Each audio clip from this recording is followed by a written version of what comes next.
Hello, everyone. Good afternoon. It's good to be here again to see you. And we will be talking about the translation that you have done of the subtitle for The Force, the explanation about the Force by George Lucas.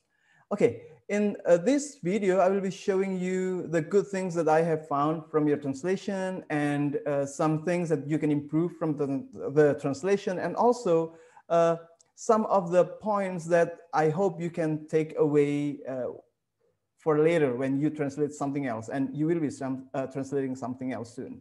All right, let me share with you this screen. All right, so there are several things that I want you to enjoy, to celebrate. These are the gems that I have found from your translation. The first one is you've been doing great when it comes to accuracy. In fact, you are too good at being accurate in representing the meaning. So that is something for you to maintain the accuracy, which means the understanding of the original text. It is the fundamental aspect of translation, even though we are now doing literary translation. So accuracy in understanding the meaning of the text is great in your translation. The next thing is that you have done a lot in making the translation understandable for those who are not familiar with some of the things that you translate. You have done this by providing names, like the first scene opens with Yoda and Luke Skywalker talking about the Force. Some of you gave names like Yoda and Anakin or Luke, or sometimes you do it even inside the translation. When the original says she doesn't want it, you mention that she here refers to Padme. So Padme doesn't want it. Padme tidak menginginkannya. What you have done that, and that is something great. That is good. You have done a little interpolation of the text.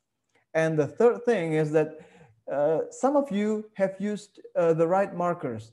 By markers here, I'm referring to using the typography. Sometimes you italicize sentences or utterances when they are taken from the movie, while some others don't. So that is something good, especially those who already used the typography and markers.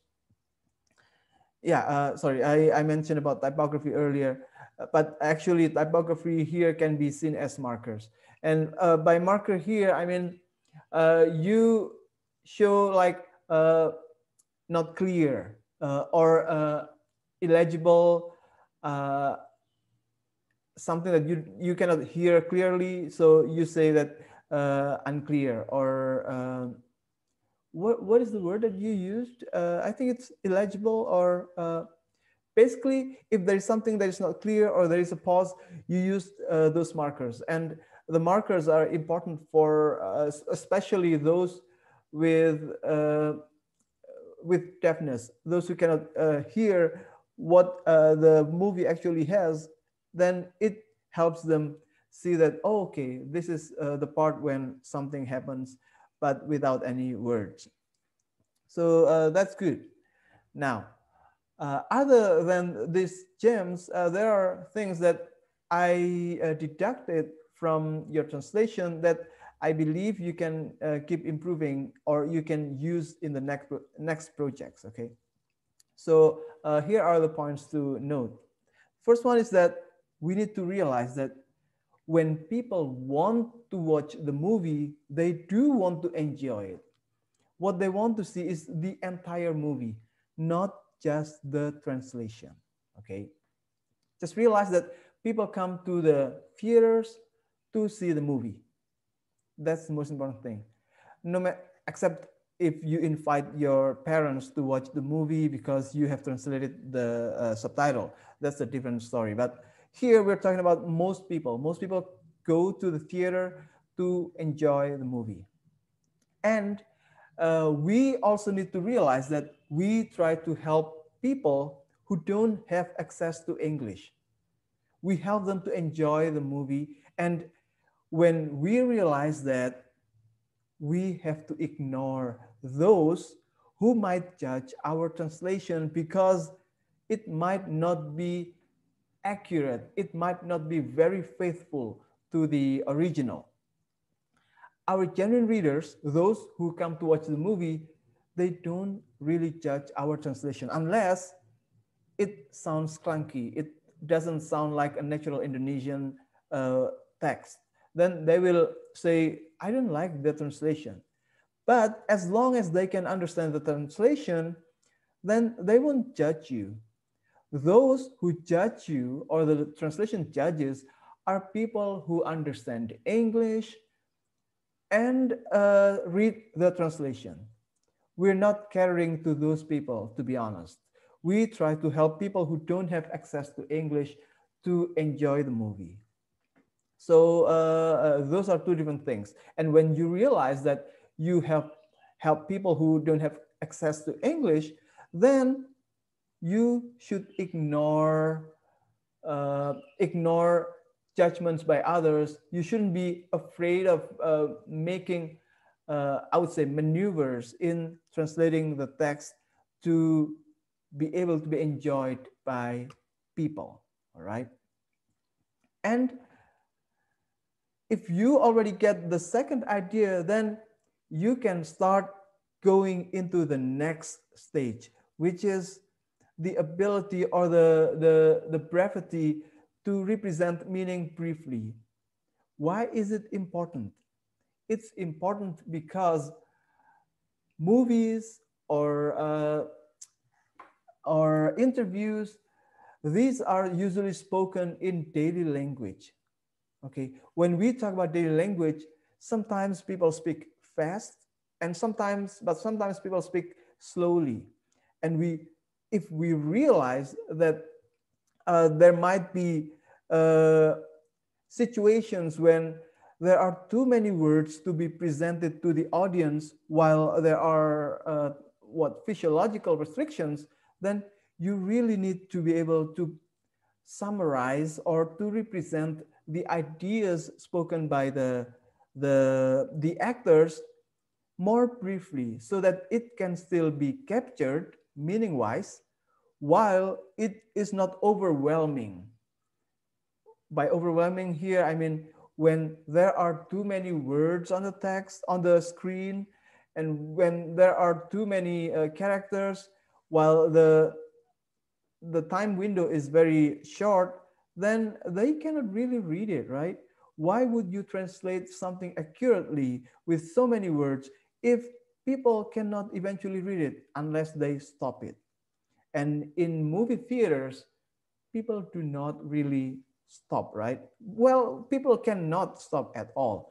They can just enjoy it. So we really need to know how to represent what the actor says briefly. The meaning should be captured, but it should not be overwhelming. And also realize that people get the meaning of a movie not by word sentences of the actors. They get the meaning from from the whole movie. So if you represent something briefly, but in other places you can get more explanations, then well, it's fine. It will not ruin the story, the logic of the story. So this is the next stage of translating for subtitles. The earlier you need to know that you want to help people who do not have access to English.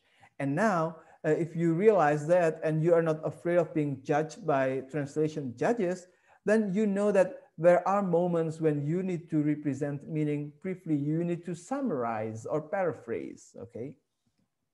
And then here, when you do that, if you want to do that, if you want to represent meaning briefly, you need to ignore some stuff. That's before paraphrasing, okay?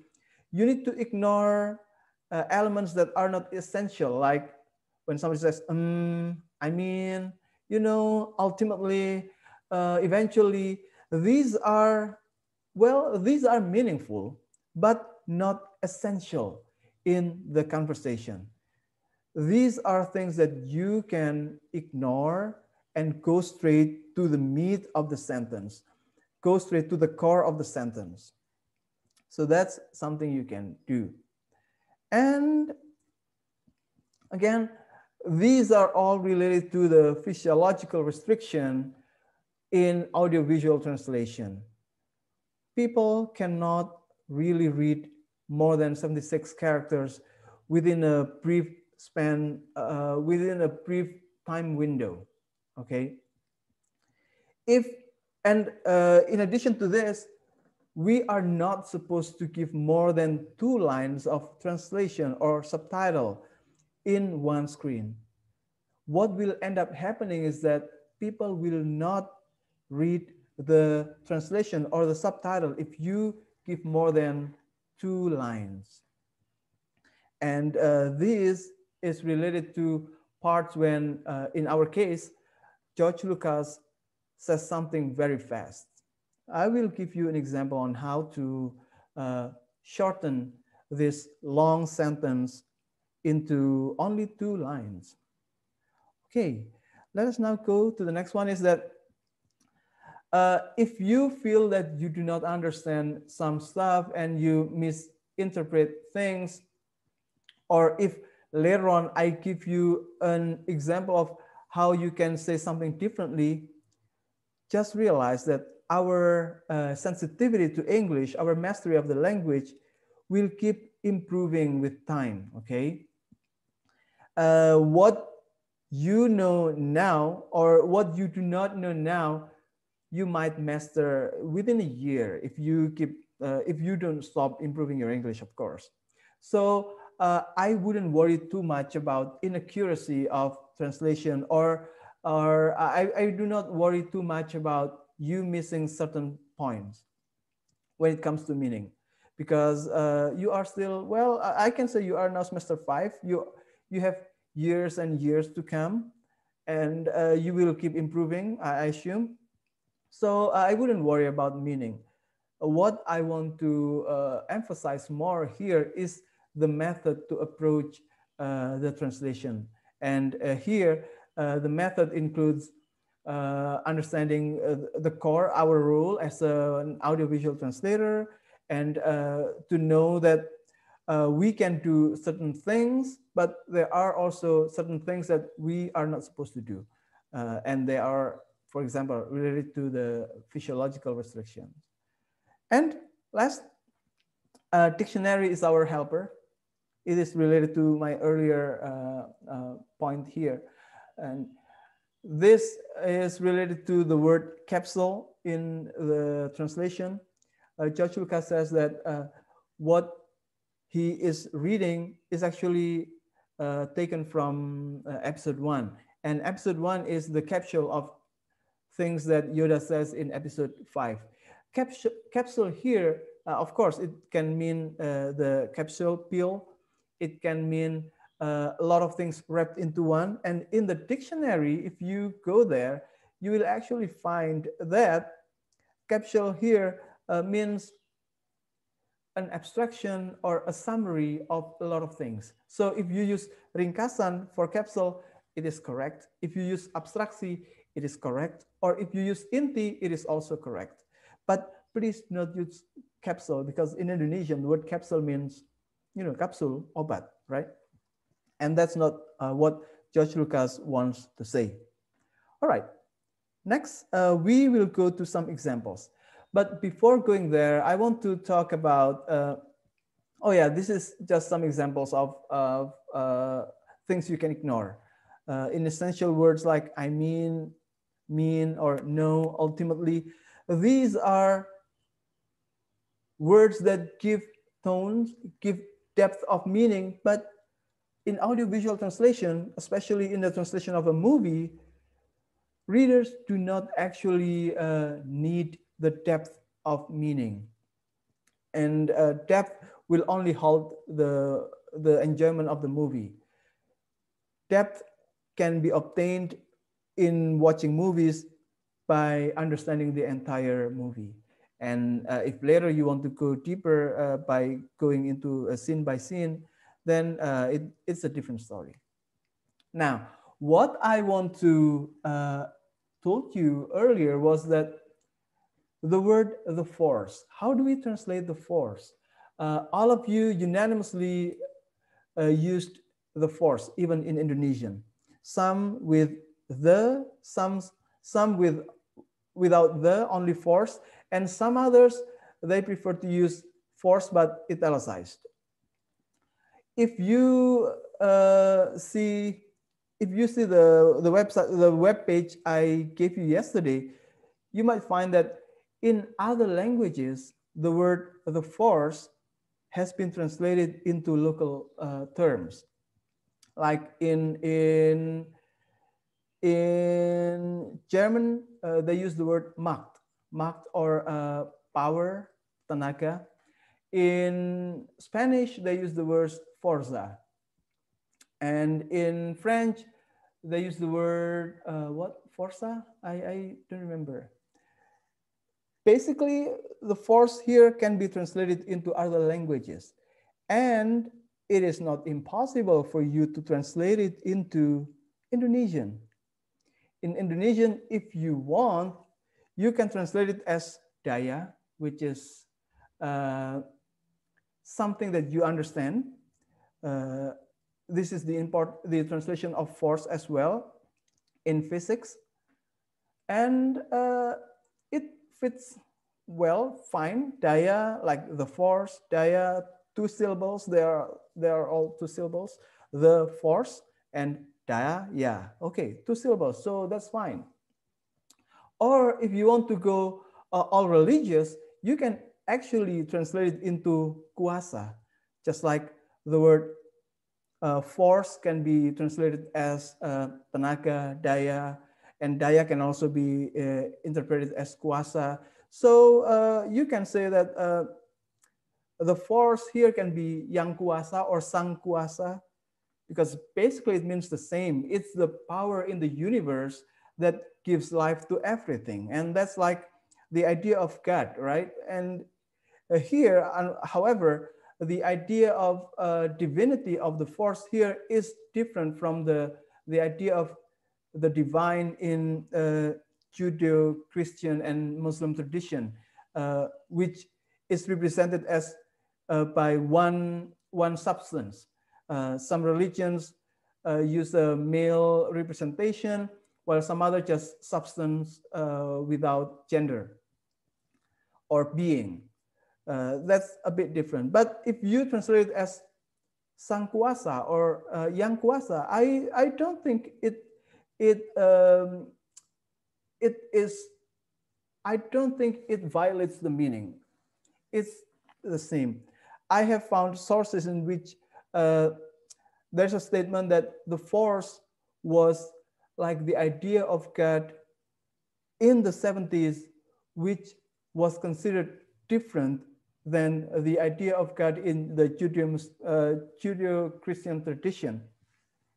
As you know, in the 70s, American people, many Americans were interested in Eastern tradition, Eastern religions, like Buddhism, like Hinduism, and basically local Eastern religions. This is the age, the time when the term New Age was popular. So Daya here, or the force here, is like the notion of God, which is not really anthropomorphic like the notion of God in Judaism and Christianity. Okay, so that's an option. You can actually translate it into other terms if you want to. Besides, for the readers, it will sound more smoothly if you translate it into the local language. You might not be able to take it because you know English. Okay, in this case, you know English and you know the meaning of the force, but have you empathized? Have you thought about those who don't understand English at all and might actually be halted in their enjoyment of the movie if they all of a sudden come across this word, the force. So that's an option.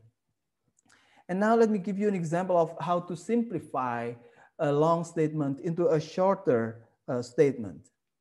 Here it is. We have, this is the part when George Lucas explains about Anakin. Dan ketika one of you translated like this, I took it from one of your translations. Dan ketika kau menginginkan sesuatu tersebut dan mendapatkannya, lalu kau akan merasa takut jika seseorang akan mengambilnya darimu. If you want something and you get it, you will be afraid that somebody will take it away from you. Now, first of all, do not exceed 76 characters in one screen, one frame. And if possible, do not exceed 2 lines. And these are all, I would say, a violation of that rule, right? So how can you do that? How can you make it acceptable for the readers? You can do it like this one. Saat ingin sesuatu dan mendapatkannya, kita takut orang akan merebutnya. That's exactly what this sentence actually has. Of course, the depth of meaning, the feeling cannot be represented by this. But as I said earlier, the readers at this point do not actually need the depth, the nuances. All that the reader needs to get at this point is the meaning, which if combined with other elements will create understanding of the movie. All right, let's go to another part. And here we can talk about an interpolation that you can do.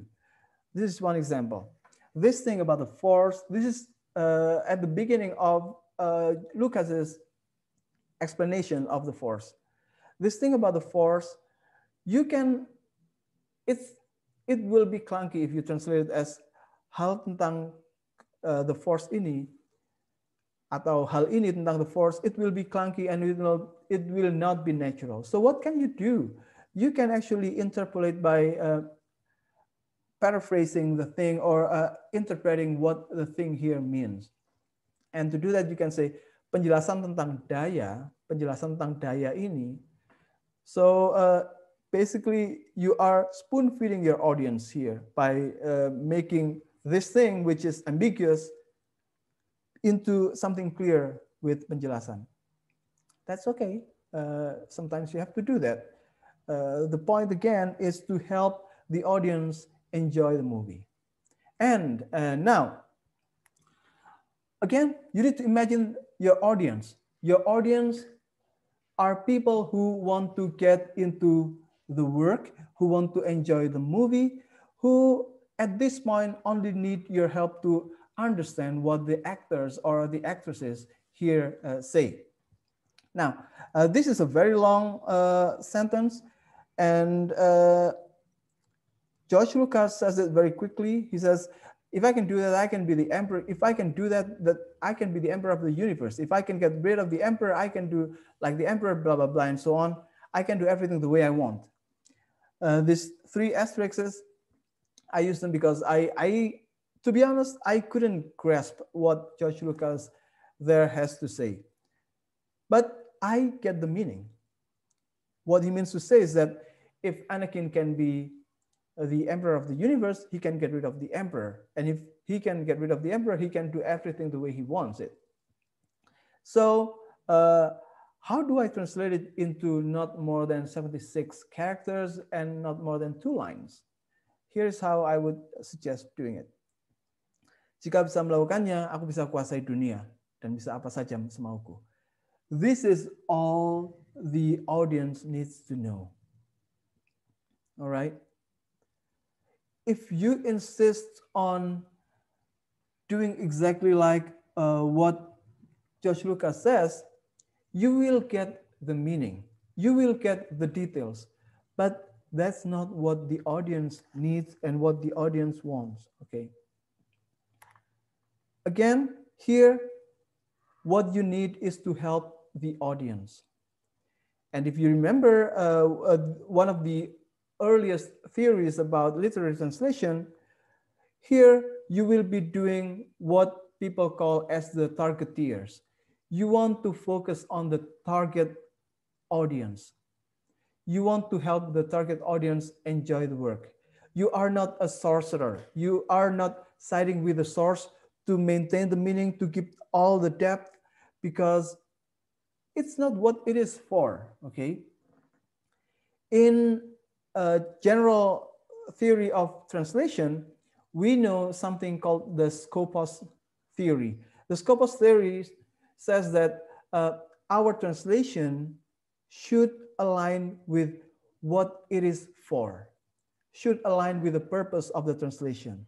And in actual projects, it can be translated as you do what your client wants you to do. If your client wants you to do this, then you adjust the translation to that, because at the end of the day, your translation matters only if it achieves its purpose. And in your case, you do not have an actual client telling you to do stuff. In your case, I mean, as a movie translator, you do not have any particular client telling you that I want this to be translated in this manner and that manner. You don't have that, but you know that your purpose of translating a movie is to help the audience, especially those who don't have access to the original language, to get the meaning and to enjoy the movie. That's it.